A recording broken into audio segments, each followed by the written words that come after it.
national and local scene, and everything in between. So buckle up and join in on the conversation. It's The Drive. Don't take no style. Welcome into The Drive here on ESPN Cleveland 101.3. I hope everyone out there is having a good Friday. I am Jim Gum. My co-host, Jacob Mason, is on his way. He'll be here in just a minute, but we got a lot of stuff we're going to get into today. Just an FYI, at 5:15, we've got a really, really good guest. If you're a college basketball fan, you probably know who Dick Weiss is. He's a legendary college basketball writer. We're going to be talking to him, like I said, around 5:15, get his take on what's going on in the hoops portion of collegiate athletics. But, before then, we've got a lot of stuff we're going to get into. An interesting thing happened today. The Big Ten's proposed 24-team bracket was released today. And, when I first heard about the 24-team bracket, I was like, nah, I don't think so. I'd like to see, stay at 12 or go to 16, but that's it. But after looking at this, I'm kind of on board with it. And here's the reason why.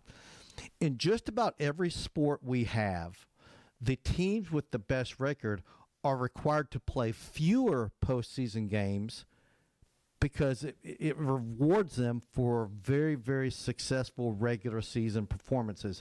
And that's what this does.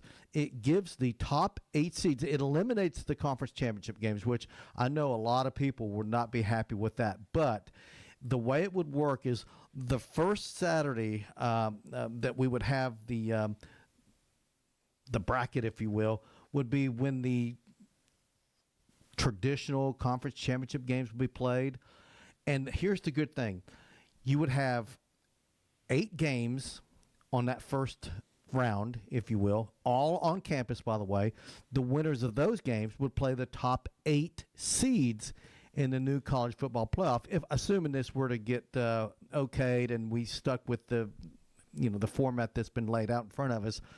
But the first 2 rounds of the college football playoffs would be played on campus. And to me, that's the thing that got me the most excited, because you're allowing the top seeds to get to play first round games, because right now that's not happening. The top 4 seeds, they're guaranteed to play, but they're not being rewarded by a home game. I think playing at home, Ryan, is a reward, and this rewards teams that have had great regular seasons by getting to play a playoff game, at least one, at home. Well, and it also cuts out some of those more awkward matchups that you had this year. If a team like JMU is going to do something, they have to get through this first round matchup, and then you can see them in some of what I would consider to be some more unfavorable matchups. Right. But you're not getting that right away. You're kind of... It's a little more. I don't want to say the word filtered almost, but it is. I'm looking at the same bracket you are. This is very interesting. For example, JMU, they played at Oregon, right? An Oregon team that only lost 1 game during the regular season. This, let's say this bracket had been around for this past season. JMU would have played at Alabama. Again, Alabama has a significant not a good advantage, matchup. But if we saw what happened to Alabama against Indiana, right. I think JMU matches up a little bit better with Alabama. Again, I think Alabama wins that game. But you've got some playoff teams. Here's the thing. Texas is in the playoffs with this format. Vanderbilt is in the playoff with this format. Vanderbilt's in the playoffs. Michigan, Iowa, Notre Dame's in the playoffs. Virginia. So you've got some teams, and I'm going to say this. I think the way that Texas played down the stretch, I think that would have been a very dangerous team in the playoffs. There again, this is all something that's kind of been thrown out there. And, boy, the national media is 100, well, not 100%. There's a couple media members out there that like it. But a good 90% of the people that I've seen are like, this is ridiculous. This is crazy. I'm sitting there going, look at the bowl seasons we got this year. Look at the attendance of these bowl games. Nobody's going to these bowl games. If they're in a postseason bracket, all of these games are sold out. the television ratings are better. The the product on the field's better. I'm for this. I'm sorry. Well, and your off-site conference championship games, because isn't the SEC championship off-site technically? Yeah, but that would be eliminated. Right, but that would put it back on a home field that might do a better number at that point. I'm all about playing. I don't hate it.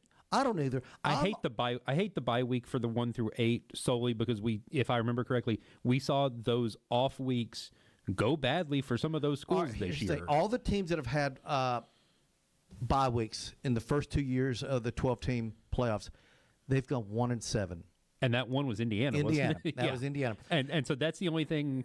Your Oregons, your Oklahomas. But the thing about this is that the layoff for this December basically wouldn't be nearly as long. Indiana didn't play till January 1st. This would be the second or third Saturday in December, depending on how the calendar worked out. But there wouldn't be the layoff. There wouldn't be the rust. You wouldn't get rusty teams in the postseason. So, like the 8 teams that would have got a bye this year would have been number 1 seed Indiana, number 8 Oklahoma, number 5 Oregon, number 4 Texas Tech, number 2 Ohio State, number 7 Texas A&M, number 6 Ole Miss, and number 3 Georgia. They all would have been hosting games on their home campus, which I think gives a big advantage to them, and they should have an advantage. Teams that have the best regular season should have an advantage in the postseason.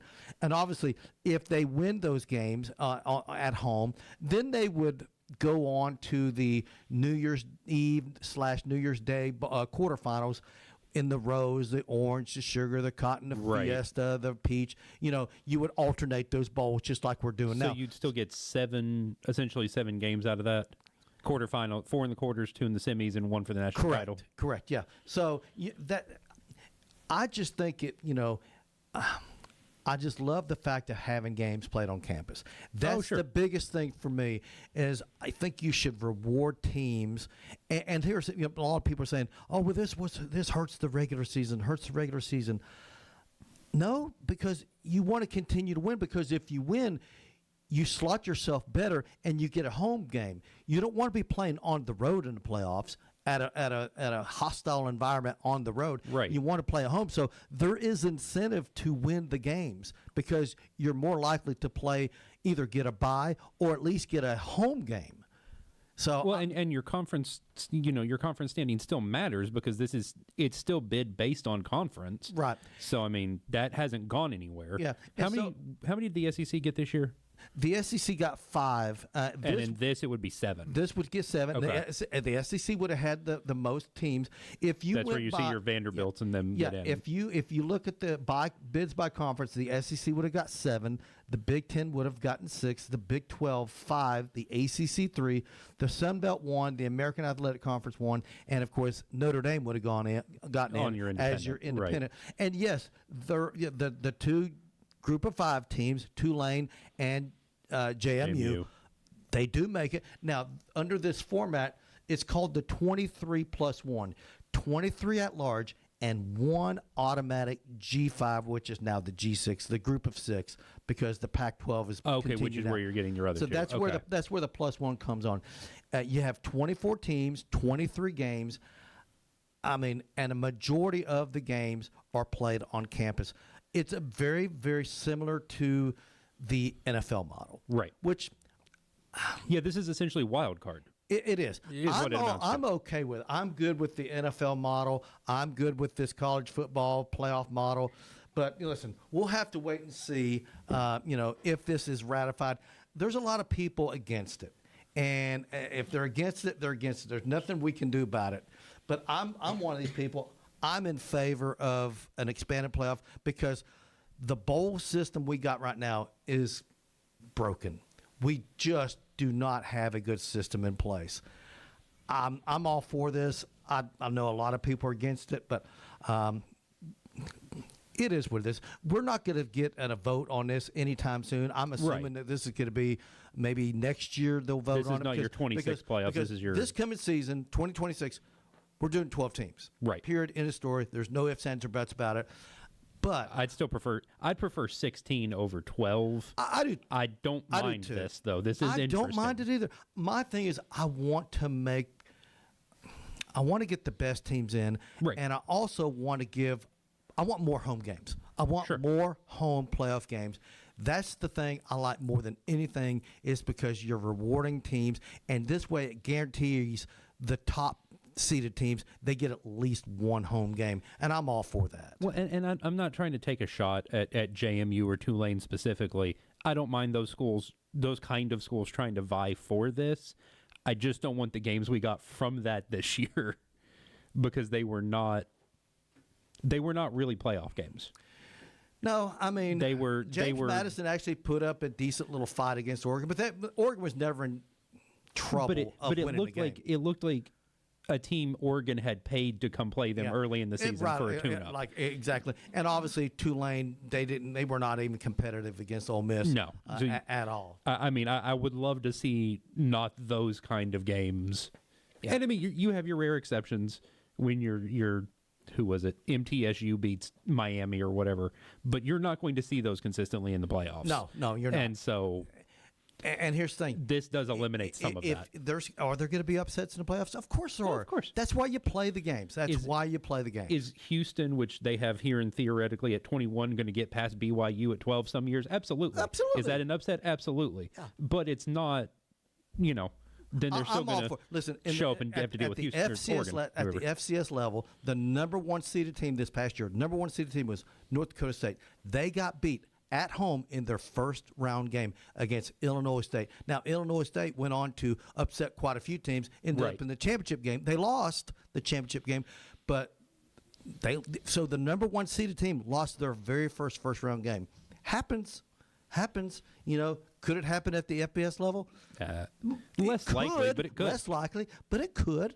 I'm all for it, man. Give me more meaningful football, and I'm a happy camper. At some point, I'm going to come in here with y'all when all three of y'all are here, and we're going to have a conversation that I see show up a lot on YouTube videos, specifically YouTube videos where people are playing the NCAA football game, which is the idea of using soccer-style relegation for NCAA football. Yeah, I love it. I think it's fascinating. I know a lot of people like that. I'm all against that, but that would be a good conversation. That's how you get more North Dakota states moving up, and I think it's hilarious. Yeah. But it is also not great for those schools.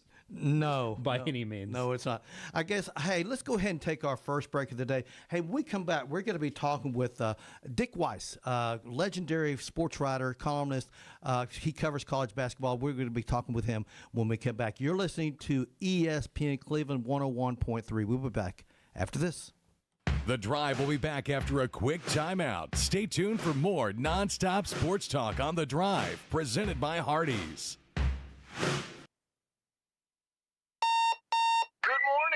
This is your Hardees 2 for $5 breakfast mix and match alarm. We've got fluffy eggs and sausage on a made-from-scratch biscuit ready. Or perhaps biscuit and gravy. Ooh, maybe a sweet cinnamon roll.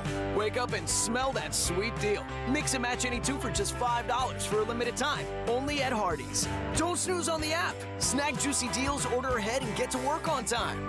Maybe. Exclusive app offers for registered My Rewards members only. Available for a limited time at participating restaurants.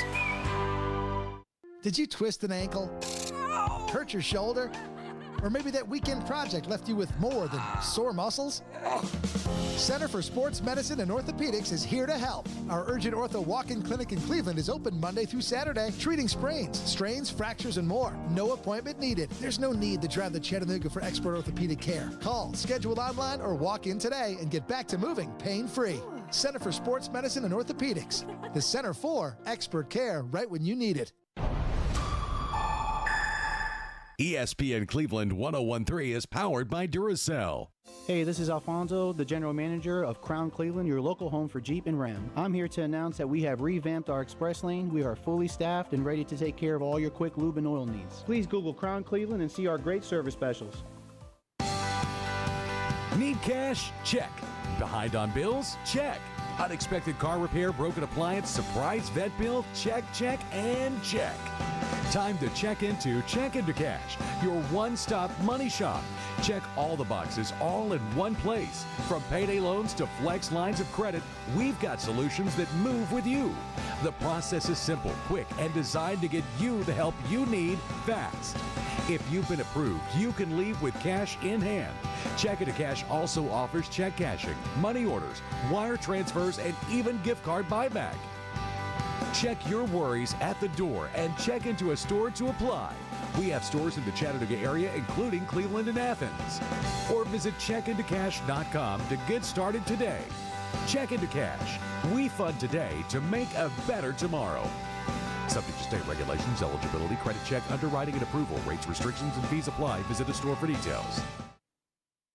Welcome back to The Drive, presented by Hardees. Join the conversation. Text 423-749-1013. You can also listen anywhere on our website, ESPNCleveland1013.com.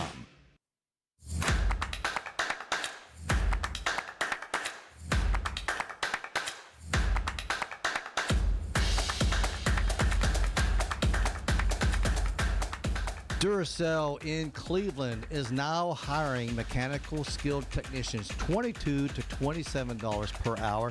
Excellent benefits beginning day one. Medical, dental, and vision insurance, paid vacation, holiday pay, 401k, tuition reimbursement, and more.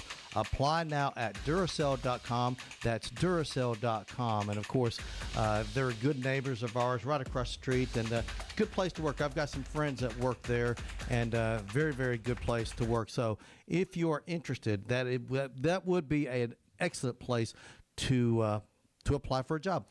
And just by the way, we're going to do our Inside the SEC presented by Southern Heritage Bank, and we're going to be talking some college basketball here with Dick Weiss here in just a minute.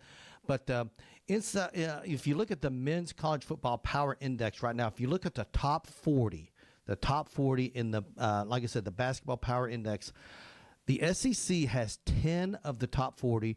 The Big Ten has 12. The Big Ten has 12. The Big 12 has 9, and the Atlantic Coast Conference has 8. So, listen, I mean, the SEC, we all know last year was an amazing season for the SEC. The season is really good this year, but not nearly as dominant as it was. Last year was like the perfect storm for the SEC, and we're going to get Dick Weiss's opinion about what's going on in the Southeastern Conference when, in fact, we can get in touch with him at some point. But, we're efforting. We're going to continue to try to get in touch with him. Right now, it's just he's not answering the phone, so we'll continue to try. Well, hey, at least he's not asleep. That's always something. No, half day of school, then baseball practice, and I went home and listened to an audiobook, and your boy clocked out. But I'll be honest, I got here in record time. I got here still in that first segment. You guys were still talking, and so I got here within minutes. You did, and I'm amazed that you got here. You had to have broken a few speeding things. So please just don't tell Andy. Yeah. He may go back and listen to the show, but if you tell Andy, I'm never gonna live it down. So that's okay. Don't worry about it. I don't want to have to hear that, but we're going to get Dick Weiss here on the phone in just a second. I'm going to give him a phone call. Yep. And we're going to get a good conversation going, but thank you for being patient with me, Jim. Absolutely. Listen, I'm excited. College basketball, and I know I'm probably in the minority. I love college basketball probably as much as anyone in this building. I love it. I get into college basketball way before March Madness. Always have, and I probably always will. But, it's just one of those things where it's just my passion after football. I love it, and I think that the regular season to me is underrated. A lot of people are not into the regular season. They're only into the tournament. I understand that to a certain extent, but, man, all you got to do is just turn on an ESPN on a Tuesday night or a Wednesday night and watch some of these games. Just amazing college basketball being played from coast to coast. And I don't have to watch an SEC or a Big Ten. I can watch an ACC game, a Big 12 game. Big 12, by the way, extremely good basketball league right now. I think it's one of the better leagues out there. Just this past week, we had Kansas defeating number 1 Arizona. Now we've only got one undefeated team left in college basketball, and that's the Miami of Ohio Redhawks. Now, they're not going to win the national championship. We all know that. But anyway, we'll see. We'll see what goes down the pike. But I'm excited about this college basketball season. In my opinion, there's probably a good 7, 8, 9 teams out there that legitimately have an opportunity to win a national championship. I think Michigan and Arizona, to me, are a little bit head and shoulders against everyone else, but I still like Duke a lot. I like a lot of these teams. I think we've got a great field in this season, and I think March Madness is going to be fun because I don't believe that it's going to be one of these things that we're going to have a Cinderella. I think we've got about 5 or 6 teams out there that really and truly can cut down the nets. But there's always that surprise team. There's always that surprise team. So anyway, we'll get into that here in just a little bit. But I'm one of these guys that wishes that more people got into college basketball because we don't have enough regular season talk. We just don't, and I don't know what even on the national shows, you rarely hear them talking about college basketball, except when there's a big upset. But man, like I said, all you got to do is just give yourself an opportunity. And the good thing about a college basketball game, they're only 2 hours long. It's not like a football game that goes 3 hours and 15 minutes. A college basketball game is about a 2 hour game, 2 hour long game, so you can get in and out pretty darn quick. So anyway, I'm like I said, we're still trying to get Dick. We're having some issues. I don't know what's the deal, but we'll get him on here in just a minute. But man, there's a lot of other things going on in the sports world. And listen, a major announcement today. Chris Paul has announced that he is retiring after 21 years in the NBA today. So we don't talk a ton of NBA, but we do talk a lot of college basketball. But Chris Paul, one of the greatest players of all time. I'm for sure that he's a first ballot Hall of Famer in the NBA. There's no question about that. But he announced his retirement today. In fact, he's a lot of people refer to him as point god instead of a point guard. But he's a great guy. So glad to see that he's got everything going on there. Okay. We got Andy is efforting. Excuse me. Jacob is efforting. I don't know who's is that Dick we got here going on? Okay. So hopefully we'll get Dick Weiss on the air here in just a minute. Dick, are you there? Okay. I don't hear it. I don't hear Dick. So give him another shot there, Andy, Jacob. We'll see if we can get him on here. We're having some issues. We've had some issues here at the station today. We've had technicians in here. Don't know exactly what's going on, but we'll get it over, going on here in just a minute. But again, Chris Paul announced his retirement from the NBA today, and he is one of the greatest point guards to ever play. But the thing that I got into when we first got here today was that Big Ten 2014 bracket that they announced today. Hopefully we can get Dick on the line. Still having some issues here, guys. Anyway, we apologize if this is not good radio because apparently we're having a difficult time getting him connected. I don't know what's going on, if we got an issue with our phone line, but we'll get him on. We'll get him on here in a minute. In the meantime, I'm going to go ahead and give you the AP rankings that were released earlier this week. Arizona, which was number one by unanimous, they were number one this week. Of course, that was before they lost. Michigan is currently number 2. Houston is number 3. And I think we might have Dick on the phone. Dick, are you there? I am, Jim. How are you? I am good. Good. Hey, listen, I'm glad we made the connection. Yeah, absolutely, man. Absolutely. Yeah. How's everything going in your world?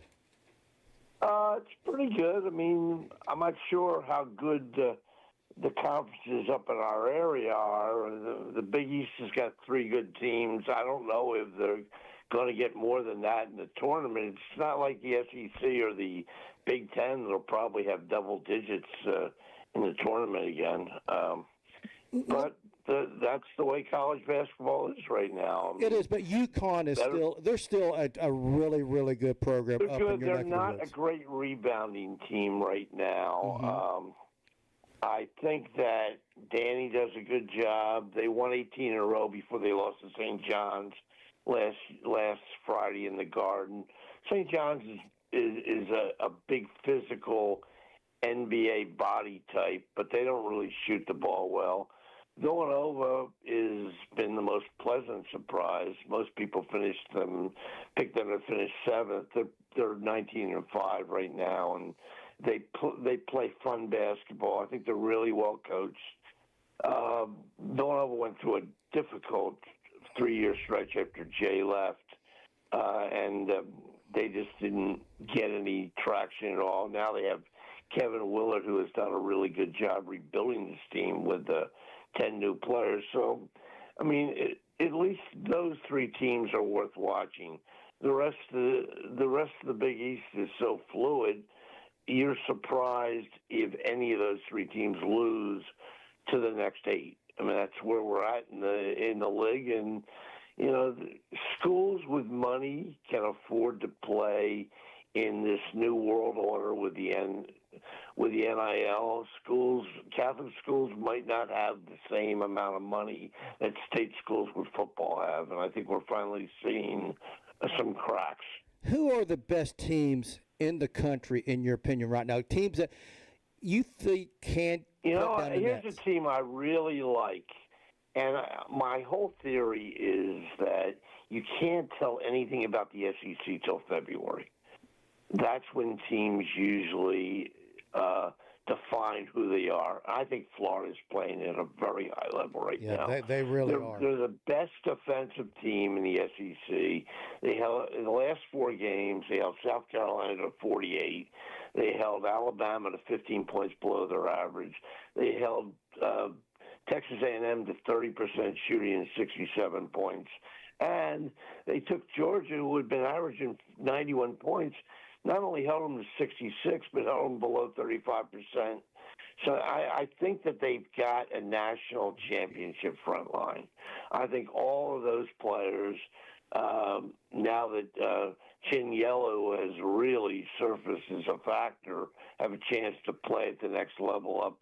And their guard play has gotten better. I didn't know how it would be. They lost the kid Aberdeen to Kentucky, so they were really kind of starting over with 2 portal players, but Boogie Flan seems to have found his way once conference season started, and Xavier Lee has finally started making the transition. They're a dangerous team, especially when they play at home, because they're in the top 14 offensive efficiency, and they're number 5 defensively. I think that's the type of team that can do some damage in March. Talking to Dick Weiss, legendary basketball columnist.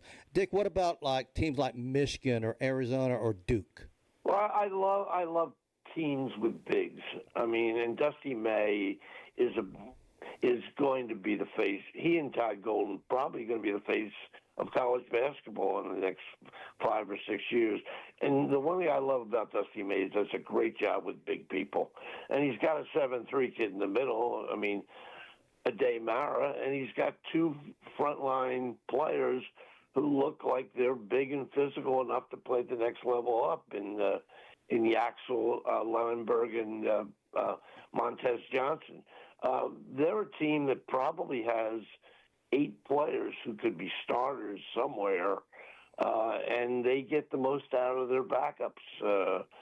Right now, I think they'll probably go into next week as the number 1 team in the country, given the fact that Arizona lost to Kansas.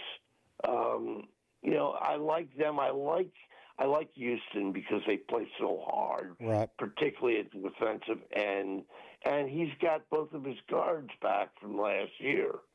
I mean, and that's huge for any team that wants to win in March. Arizona had been playing well. They're really young. It's the only thing that scared me off a little bit. The kid Jalen Bradley is a really good guard, but he's surrounded with 3 or 4 freshmen at all times. We'll see how they do. I mean, Tommy Lloyd's a good coach. He certainly got some pretty good wins early, but I'm not sure. I'm not sure what to make of it. I really think the Big Ten this year finally has a chance to win a national championship. They haven't won since 2000 when Michigan State won. This year they have 5 good teams. Michigan State, I think, are very good. I think that Nebraska's been a major surprise. I don't know if they're good enough to make a run. Purdue has got probably as much talent as anybody in that league right now. I mean, and Illinois is big and physical up front, and they have this kid, Keaton Wagler, who just kind of came out of nowhere. He's played himself into the lottery in the last 3 or 4 weeks. I mean, he's become a scoring machine for them. So I think they're going to be dangerous too. So you have 5 really good teams in the Big Ten. I don't know, aside from Florida, whether there's a team I would trust to make the Final Four this year. I think Duke is very good. They're not invincible, as we found out last Saturday when Seth Trimble beat them with the last second 3. Right. But they do have a franchise player in Cameron Boozer, and John Shire's done a really good job building and rebuilding with younger players who are 5-star talents. I think that they're probably the best team in the ACC. I don't know that. You probably have maybe 8 teams that would have a chance to win it. I don't know what to make of Kansas. I mean, this is one of Bill Self's best coaching jobs, but I don't know if Darren Peterson is going to be back by the end of the year. He's had a series of unfortunate injuries over the course of the season. When he plays, I think he's one of the top 3 players in college basketball. And even if he doesn't play, they found ways to beat Arizona. They found ways to beat Texas Tech. I mean, they're a good team, particularly when they play at Allen. And he's a good coach. So, and I think his bigs are really coming along well. They have a chance to get to a second weekend. It's going to be wild. I'll be interested to see if we'll know a lot about Kentucky tomorrow. They play Florida at the O'Connell Center, Jim. Okay. If that game is close and Kentucky can score against their defense, maybe they're the type of team that could get to a second weekend too. I don't know that the league is as strong as it was last year. I think that you'll still probably have 10 teams in a tournament, but I'm not sure if you'll have any team that is a number 1 seed. And right now, most people have Florida as a 3. They're 18-6 based on a slow start, but I still think they're really dangerous. So, Dick, you kind of led me into my next question. This is Jacob Mason. Hey, Jacob, how are you? Doing all right, sir. Doing all right. So, last year the SEC was so deep. There were a lot of teams that made it into the bracket last year.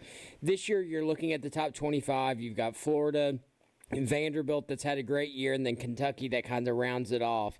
If you had to pick right now, besides Florida, because I think we know that Florida, like you said, is a great defensive team, who's an SEC team that could make a deep run here in the tournament? Well, I think Kentucky could, based on the last 2 games. I mean, they beat Arkansas on the road. They beat Oklahoma. In those 2 games, they averaged 89 points a game. They're finally starting to shoot the ball the way they're supposed to. I mean, Teko Owe, who had been banged up with a foot injury and took about 2 months to really get into shape, is getting 20-plus points a game and shooting the ball well. And Colin Chandler is shooting the ball really well.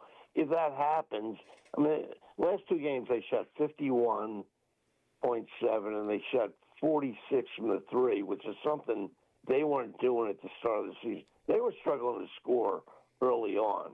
Now they seem to have finally just reinvented themselves. They got 2 pretty good wins over Tennessee I mean, they've won 8 of the last 9. You know, I mean, I like teams that peak at the right time, Jacob. Yep. Dick, let me ask you this. The SEC, the Big 12, and the ACC, they play 18 conference games. The Big East and the Big 10 play 20 league games. In your opinion, is it a benefit or a hindrance to play more league games? It's a really good point. I personally like it if you play challenging non-league games, but I like the idea of playing most teams more than once, because I think that you discover a lot about yourself the second time around. So in the league, these coaches aren't stupid.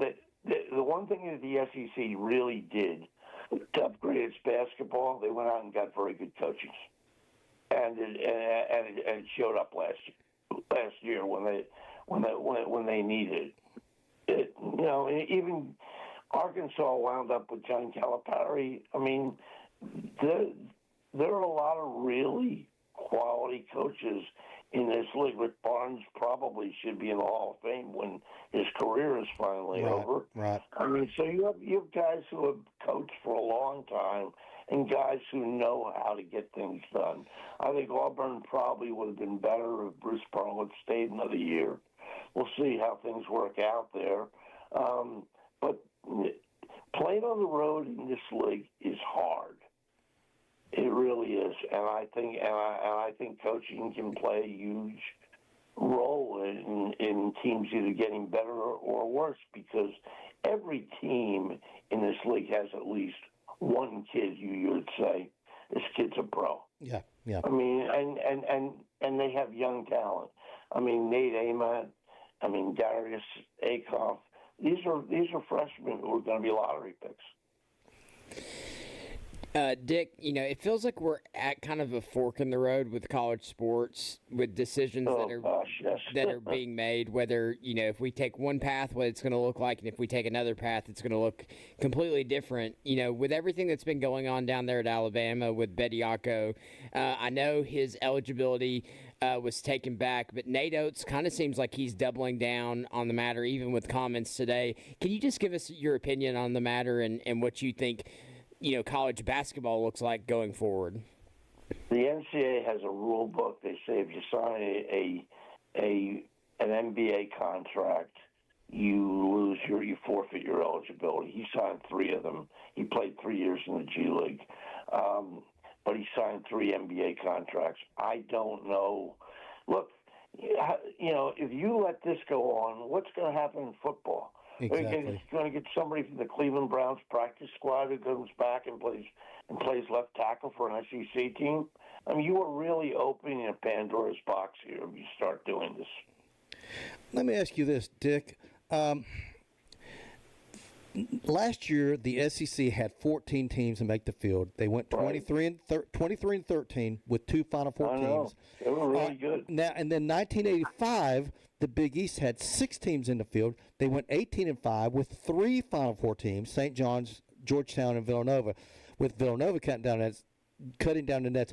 Which was the more impressive performance for, I guess, a conference, getting 14 teams in or having 3 make the Final Four? Well, look, the Big East has had years where they had 11 in, and I think the Final Four is the promised land for these teams.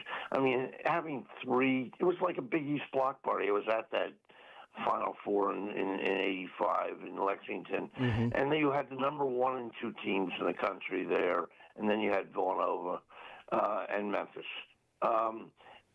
Ironically, the Big East was not that far away from having 4 teams in the Final Four. BC played Memphis in a really close game in the Sweet 16. If they win that, you could have had something that we'll never see again, 4 teams from one conference in the Final Four. That was pretty impressive to me. And back then, I mean, college basketball is different now. Back then, you had players stay 4 years. Mm-hmm. I mean, the big stars in college basketball, Patrick Ewing was a senior. Chris Muller was a senior. Ed Pinkney was a senior. Keith Lee was a senior. Players stayed longer, and I think teams benefited from them because they developed better. I think 85 really set the tone for what a great Final Four should be. I agree. So, Dick, just broke a few minutes ago. We've got a big game this weekend, number 5 Iowa State versus number 9 Kansas, and Darren Peterson is going to be good to go for Saturday's game. He said he definitely should start. He missed the game against Arizona and then has missed 11 games so far in the year. How big is he, in terms of making Kansas a real contender? I think this is one of Bill Self's best coaching jobs because he's won with him and he's won without him. But Peterson, if he's healthy now, and we can't always say that, he's been hurt 3 different times, is a top 3 player in the draft. And he is a franchise player in that league. And if they play in Allen, they are almost unbeatable the way that they play. But I'll say this. He's gotten great effort out of both bigs and Melvin Council Jr. I mean, who would have guessed Kansas without Peterson really wouldn't miss that much of a beat? I mean, they're really playing well together, and he's a huge addition. I mean, they're the type of team.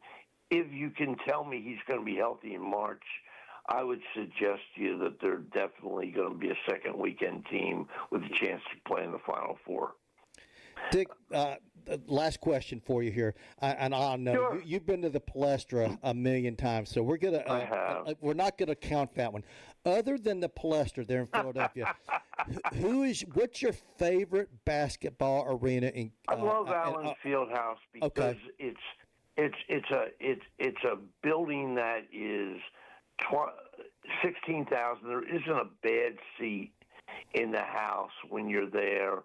The fan base is incredibly loyal and incredibly loud. I like that building only because I feel like I have a little bit more room to work along the baseline.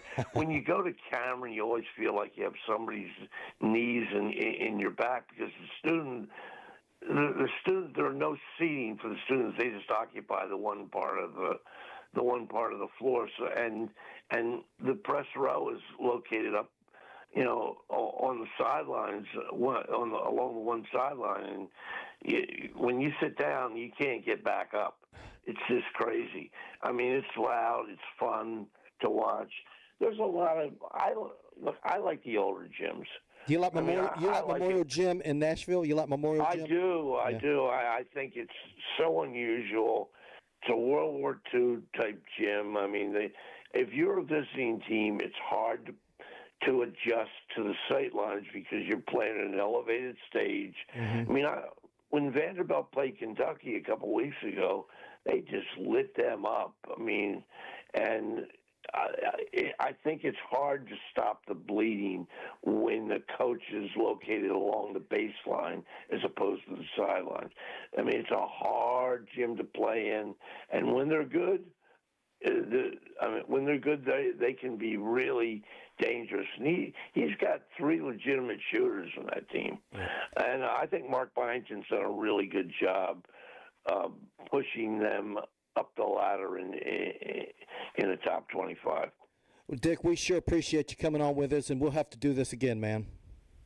All right, guys. I hope we get through a little easier the next time. We but will. It was a pleasure talking to you guys. All right, you take care, man. Thank you, sir. All right. Dick Wise, he's been around the block. Hey, listen, he's been covering college basketball for a good 50 years. He's up there in age, but you can tell he knows what he's talking about. He rattles off names and stuff like that. This guy, his nickname is Hoops Weiss. There's a reason for that. Anyway, we need to hit another break. Listen, we'll be back. When we come back, I'm going to get Jacob's opinion about this 2014 proposal. We'll be talking and getting his opinion about this. You're listening to The Drive here on ESPN Cleveland 101.3. Welcome back to The Drive. The Drive will be back after a quick timeout. Stay tuned for more nonstop sports talk on The Drive, presented by Hardees.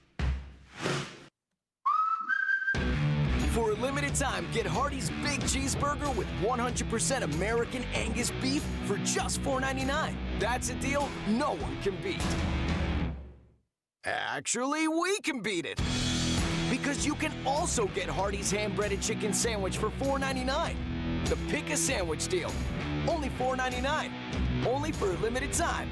Only at Hardee's. Participating restaurants only. Tax not included. Did you twist an ankle? Hurt your shoulder?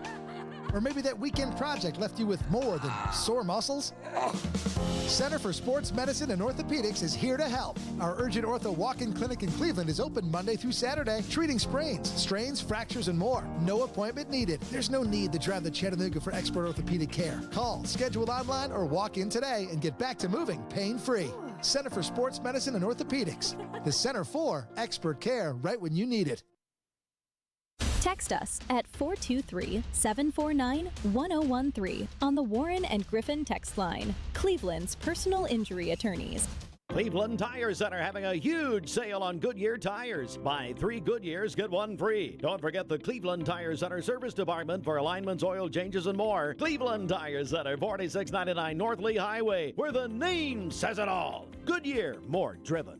Cleveland, the all-new Select Flooring and Remodeling is now open at 5555 North Lee Highway. We carry the top flooring brands you know and trust: Mohawk, Shaw, Engineer Floors, and United Weavers. We also specialize in home remodeling and roofing, delivering quality you can count on. Take advantage of 24 months interest-free credit. Come see us Monday through Friday, 9 to 5, and Saturday, 9 to 2. Call us today at 423-889-3007. That's Select Flooring and Remodeling, 5555 North Lee Highway, Cleveland. From the floors to the roof, we've got you covered. Not all composite decking is the same. Enjoy life's beautiful moments on an equally beautiful composite deck. Envision's products feature deep, non-repeating grains and distinct colors throughout each pour, offering a truly unique appearance unlike anything else on the market. Learn more and find inspiration for your project at Cleveland Plywood. Cleveland Plywood Company, 2700 20th Street Northeast in Cleveland. Welcome back to The Drive, presented by Hardees. Join the conversation. Text 423-749-1013. You can also listen anywhere on our website, ESPNCleveland1013.com.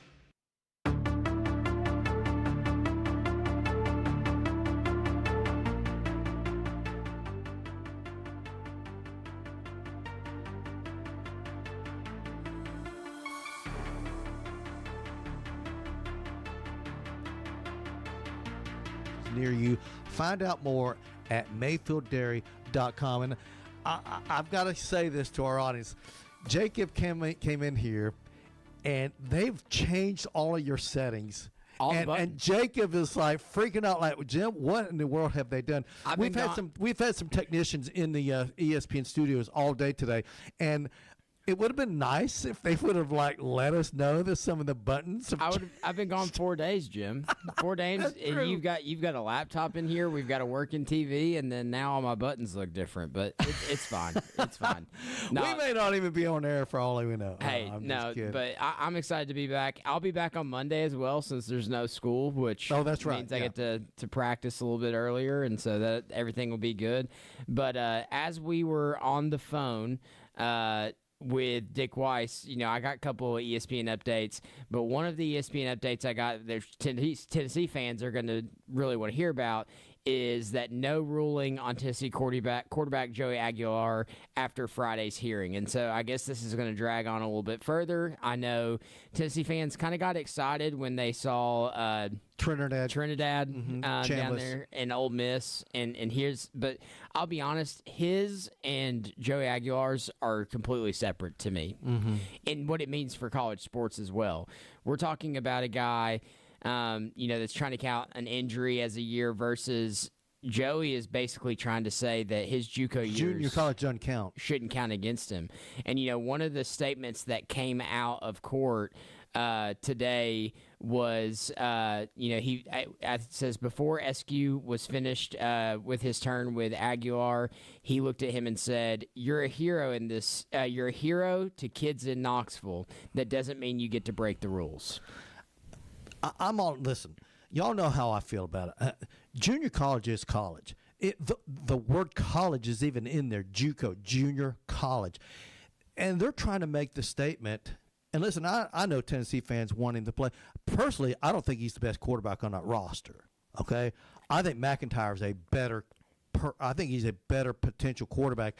And if I'm a Tennessee fan, I'd rather see him than I would Aguilar. But that's just me. So this is what this says. The NCAA attorney, a Tennessee alumnus. Oh boy, is who said that. The Askew. He said, "You're a hero to kids around this city. You will always have a home in Knoxville." Then he added, "That doesn't mean we break the rules." Right. And the thing that's out there is that they're saying, yeah, but junior college is an NCAA college football. No, it's not, because junior colleges aren't under the NCAA umbrella. I don't care. It's for my entire life. Junior college has always started your clock, if you will. And he played 2 years of junior college. I'm sorry, and he played 2 years at Appalachian State. He's played, at Tennessee. It's done. You go on and do whatever. You got if you're not good enough playing in the NFL, that's fine. You got the UFL, you got the CFL, you've got pro leagues over there in Europe. You could do that. I'm sorry, there's a point in time where it needs to come to an end. This is just a fascinating situation, though, because the lawyer is a Tennessee grad, and so is the judge, and they both hold season tickets. So see, there's no impartial person in that courtroom. It's gonna have to eventually, we're gonna have to get this at the Supreme Court type level, like Congress. Like, they're gonna have to get involved to where we're not deciding, like the Ole Miss alum making the ruling, Alabama alum making the ruling, Tennessee.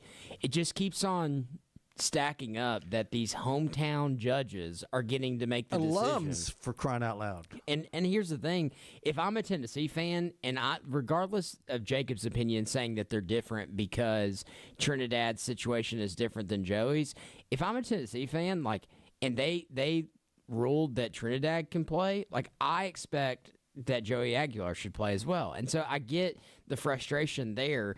But my thing is, none of them should. None of them should. Thank you. I'm right there with you. There comes a point where you just, and we all know what it is, Jacob, because the NIL, they're getting paid $1 million. Well, and I get them wanting to get that money. If you're listening to this though, and you have a kid that their dream is to go play college athletics, Joey's sitting in one of those 105 spots. That's right. Regardless, right now, there's 114 players on that team, and they've got one open for him. And I think about, if one of my boys wanted to go play a sport and they were good enough to do so, they're having to sit and wait on these people that are trying to scratch, claw, and fight for extra years, for extra money. But all that's doing is hurting the opportunity for high school kids that's going to hopefully send them to a D2 school, hopefully potentially give them a chance to go to a D3 school. But all of those teams are waiting on the transfer portal as well. And think about this. George McIntyre. And Tennessee's got another 5-star quarterback there at Tennessee who was signed this year. But if I'm George McIntyre, I had it in my mindset that 2026 was my year to be the quarterback at the University of Tennessee. If Joey Aguilar comes back and he is the starting quarterback, if I'm George McIntyre, I'm looking around now.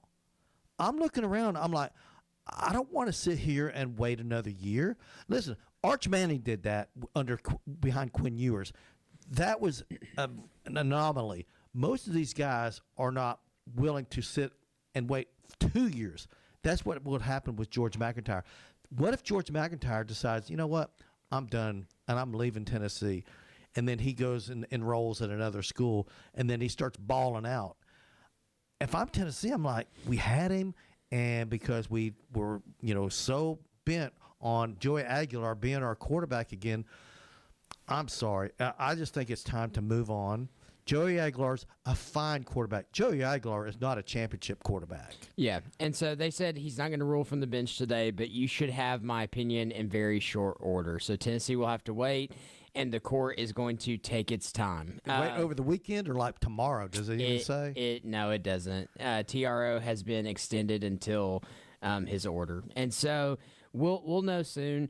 But I just thought, that Tennessee fans would want to know that. Again, this is not me or Jim being like, no, Tennessee. Like, this is an overarching problem that we see with the sport. It has nothing to do with this up in Knoxville. No. It really doesn't. It has everything to do with what's right. Ask me about Alabama. Ask me about Ole Miss. Ask me about anywhere in the country where this is going on. Like, if there was a Georgia player that was going through I'd be the this, same way if it was Ohio State. But I'd say go on. See you later. It's time for the young cats to have their chance to play. I'm in rule for the 5 for 5, which is 5 years to play. You got 5 years to play college football. That's it. And no ifs, there are no exceptions. And then I'm even stricter on the transfer rule. You get one free time transfer, and then if your coach leaves, it's another one. But let's move over to this 24 field team, because I think I've got some opinions on that as well. Yeah, I mean,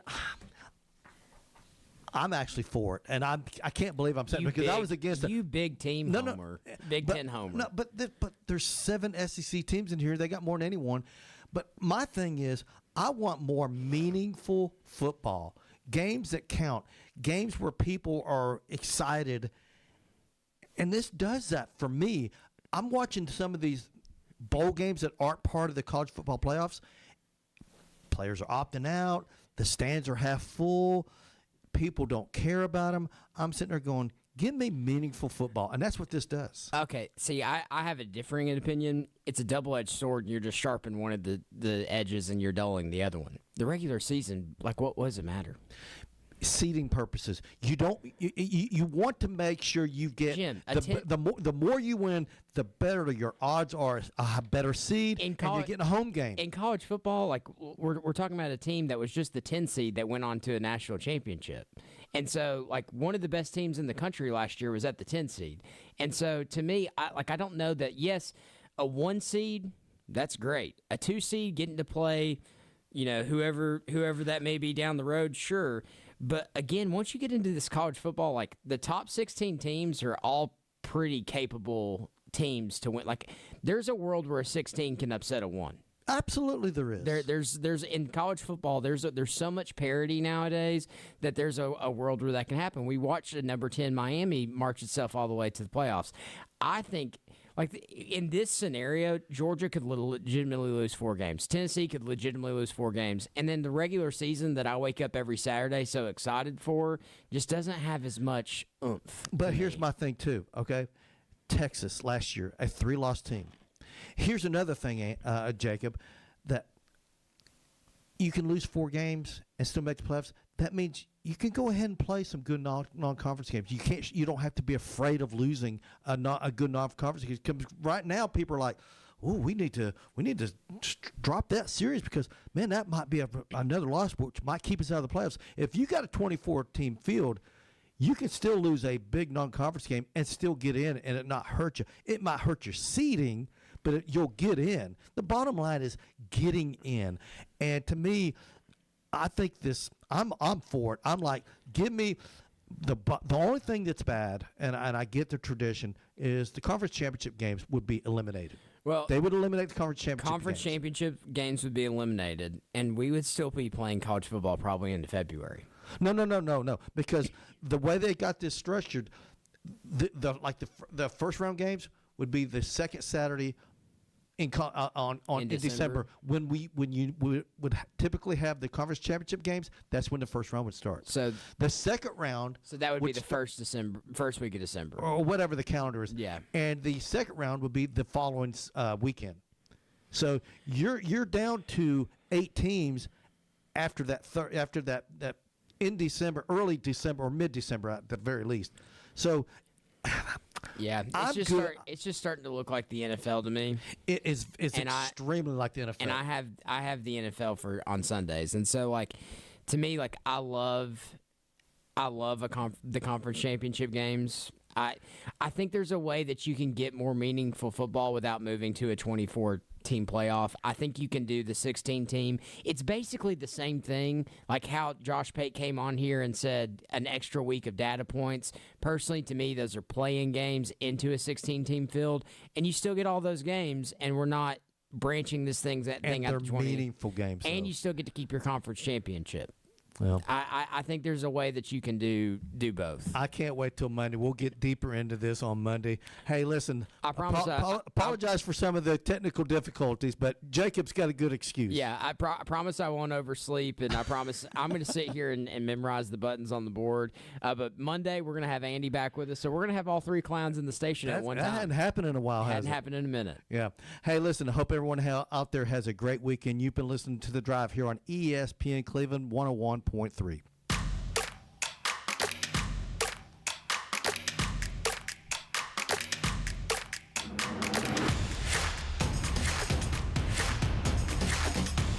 It's time for a Don Ledford of Cleveland traffic update on ESPN Cleveland 101.3. Don Ledford Chevrolet GMC, located on North Lee Highway in Cleveland. Or visit donledford.com for details. Don Ledford, where we say yes. It's on-time traffic with Commander Chuck.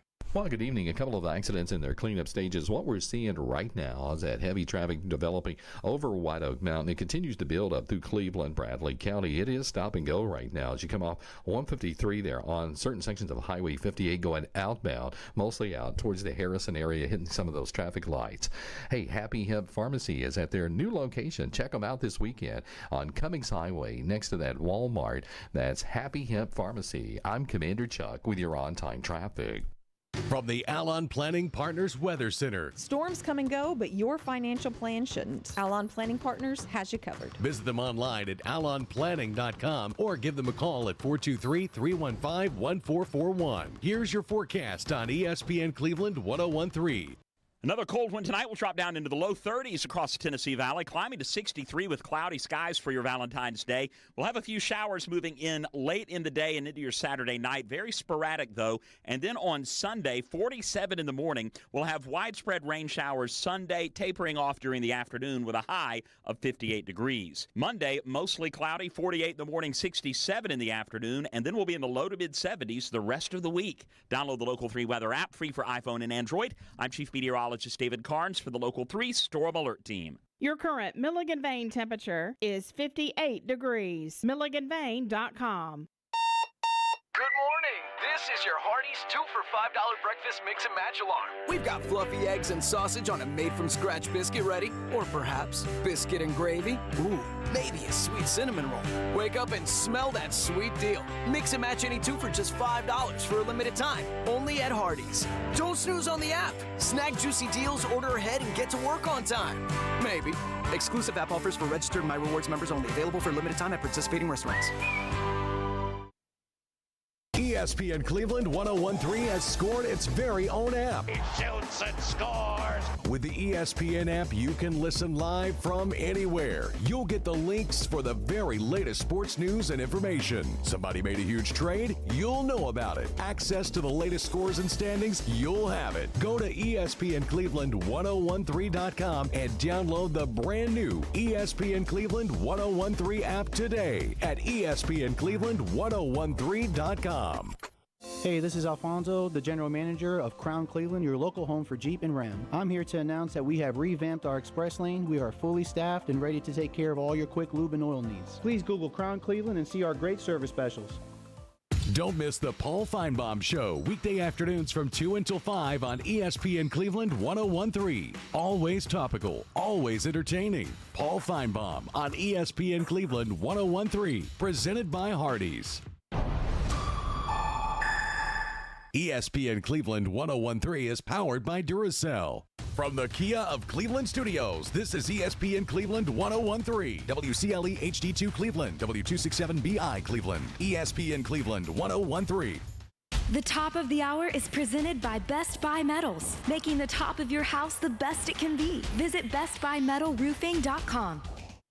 There's maybe more at some places, and how they fit in and how they work, and it is very difficult. Yeah.